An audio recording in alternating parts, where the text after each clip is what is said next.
Tersebutlah di kerajaan Galuh yang pada saat itu dipimpin oleh seorang raja bernama Prabu Barmawijaya Kusuma. Sang Prabu punya dua orang permaisuri. Permaisuri pertama bernama Dewi Naganingrum dan permaisuri yang kedua bernama Dewi Pangrenyep. Pada saat itu keduanya sedang sama-sama mengandung. Pada waktunya, Dewi Pangrenyep melahirkan seorang anak laki-laki. Anak laki-laki yang tampan dan mulus, diberi nama Haryang Banga.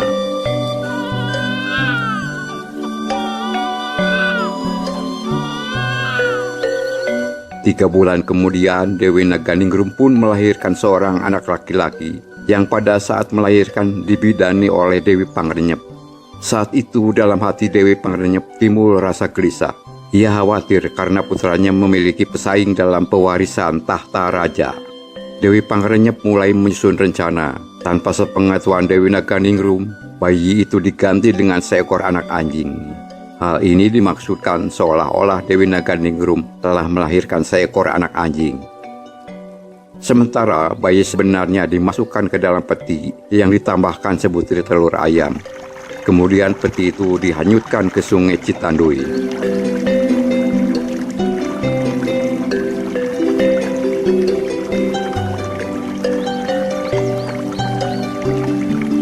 Mengetahui hal ini, Sang Prabu sangat murka. Kemudian menyuruh Lengser untuk menghabisi nyawa Dewi Naganingrum karena dianggap telah mempermalukan keluarga raja. Ki Lengser membawa Dewi Naganingrum ke sebuah hutan. Sesampainya di hutan, Ki Lengser tidak tega untuk membunuh majikannya. "Maaf, Kangjeng Dewi, Paman telah membawa Kangjeng ke hutan ini. Sebenarnya Paman tidak tega untuk membunuh Kangjeng. Sebaiknya untuk sementara Kangjeng Dewi bersembunyi di hutan ini. Semoga Kangjeng Dewi mendapat perlindungan dari Yang Maha Kuasa." "Baik Paman, terima kasih. Semoga aku kuat dalam menerima cobaan ini." Sementara di pinggiran sungai Citandui, hidup sepasang kakek dan nenek yang bernama Aki dan Nini Balangan Terang. Kehidupan sehari-hari mereka adalah menangkap ikan di sungai Citandui. Suatu ketika, Aki Balangan Terang pergi ke pinggir sungai untuk melihat perangkap ikan yang dipasangnya. Namun Aki Balangan Terang terkejut ketika melihat sebuah peti yang tersangkut di jaring perangkap ikan. Ia makin terkejut campur gembira ketika melihat isi peti itu. Ternyata berisi seorang bayi laki-laki yang tampan dan mulus. Dengan girangnya, Aki Balangan Terang membawa peti itu ke kampungnya, yaitu Kampung Geger Sunten. Kemudian diperlihatkannya bayi itu ke Nini Balangan Terang. Mereka mengangkat bayi itu sebagai anaknya. Beberapa tahun kemudian, anak itu beranjak dewasa. Namun sampai usia dewasa itu, belum juga diberi nama. Suatu hari, Aki Balangan Terang mengajak anaknya berburu ke hutan. Di dalam hutan, anak itu melihat seekor burung yang bertengger di atas dahan. Ia tertarik dengan rupa burung itu. "Burung apa itu namanya, Kek? Rupanya bagus sekali." "Itu namanya burung ciung, Nak." "Oh, ciung?" Mereka meneruskan perjalanan. Dan tak lama kemudian, mereka melihat seekor kera di atas pohon. "Itu apa namanya, Kek?" "Itu wanara, Nak." "Oh, wanara? Iya, Nak. Oh iya, sejauh ini kau belum punya nama, Nak. Bagaimana kalau sekarang ku beri nama?" "Oh iya, apa nama yang akan kakek berikan padaku?" "Bagaimana kalau Ciung Wanara?" "Wah, setuju, Kek. Bagus. Sekarang panggil saja aku Ciung Wanara." Waktu berlalu sangat cepat. Ciung Wanara tumbuh dewasa. Aki Balangan Terang memintanya untuk menemui petapa sakti di Gunung Padang yang bernama Resi Ajar Sokarsi. Setelah menempuh perjalanan yang cukup jauh, sampailah Ciung Wanara di pertapaan Resi Ajar Sokarsi. Ciung Wanara menyerahkan telur titipan Aki Balangan Terang kepada sang resi. Kemudian sang resi membawa telur itu ke tempat persemayaman seekor ular naga yang bernama Nagawiru. Sang resi memintanya agar telur itu dierami oleh sang naga. Ciung Wanara memohon kepada Pandita Ajar Sokarsi untuk berburu, dan Pandita pun menerimanya. Ciung Wanara mulai diajari berbagai ilmu kedikjayaan oleh sang resi.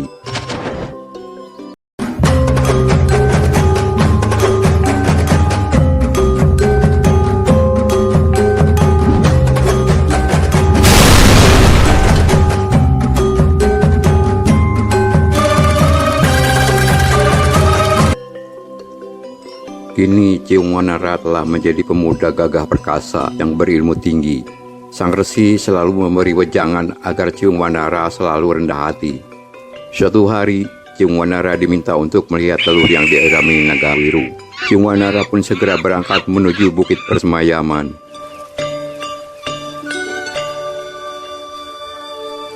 Sampai di bukit persemayaman, Ciung Wanara langsung menanyakan keadaan telur tersebut kepada naga biru. Dan naga biru pun memperlihatkan telur itu. Ciung Wanara terkejut campur gembira ketika melihat telur itu telah menetas menjadi seekor anak ayam jantan. Ciung Wanara mengucapkan terima kasih pada naga biru. Ia segera mohon pamit untuk kembali ke pertapaan.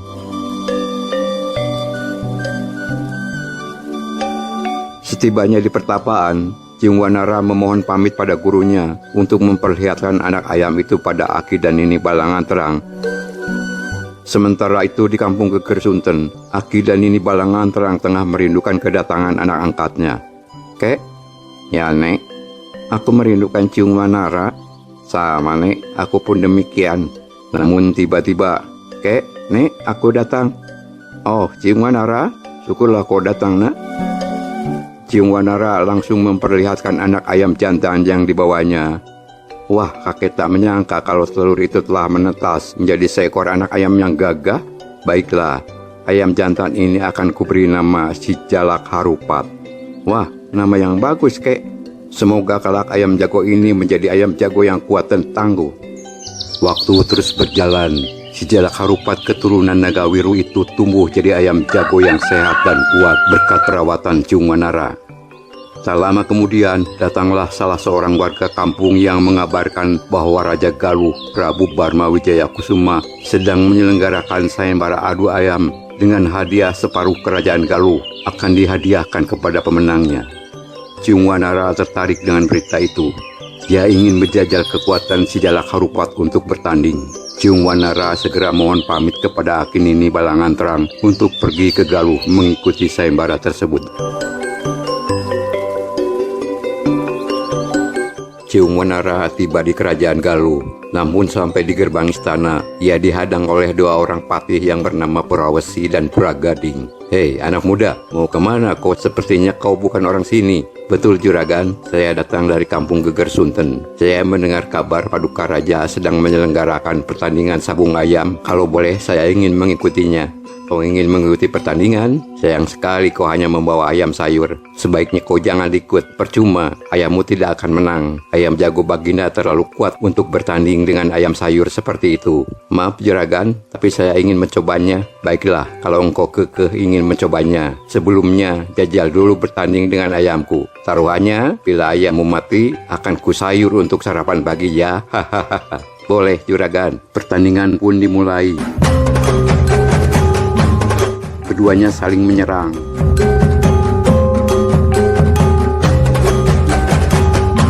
Pertandingan makin seru, awalnya berjalan imbang.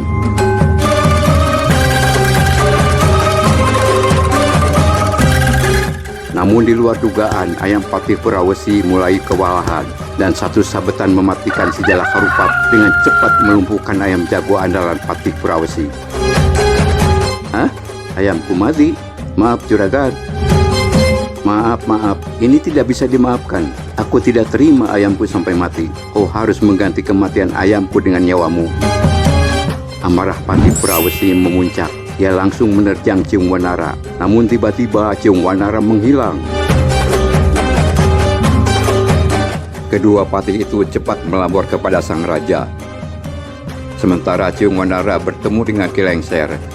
Ki Lengser menanyakan asal-usul dan tujuan Ciung Wanara datang ke Galuh. Kemudian Ki Lengser mengajak Ciung Wanara ke keraton. Mendengar penuturan Ki Lengser, Sang Baginda pun penasaran ingin menjajal ketangguhan ayam Cung Wanara. Sang Baginda bertaruh, kalau ayam Cung Wanara kalah, taruhannya nyawa Cung Wanara. Sebaliknya, kalau ayam raja kalah, taruhannya separuh kerajaan. Serta Cung Wanara bakal diangkat jadi raja dan akan diakui sebagai anak. Pertarungan pun kembali berlangsung.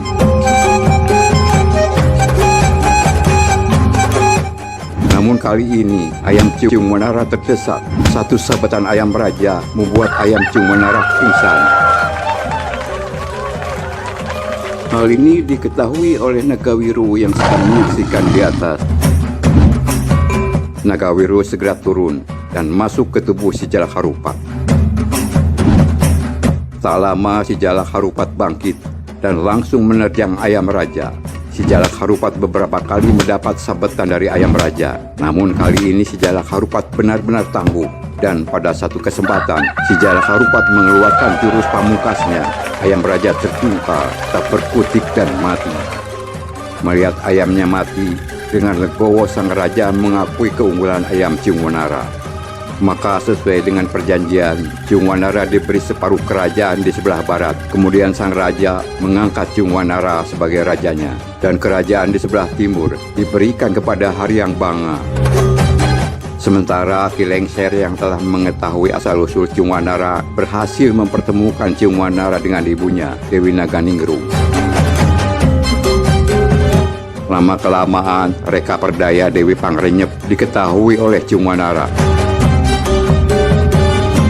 Tak lama Dewi Pangrenyep pun ditangkap dan dijebloskan ke dalam penjara. Mendengar ibunya di penjara, Haryang Banga marah besar. Maka terjadilah pertengkaran yang berujung perkelahian.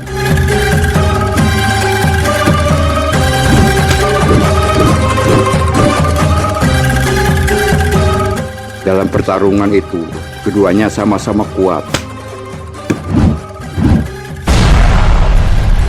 Mereka adu kesaktian.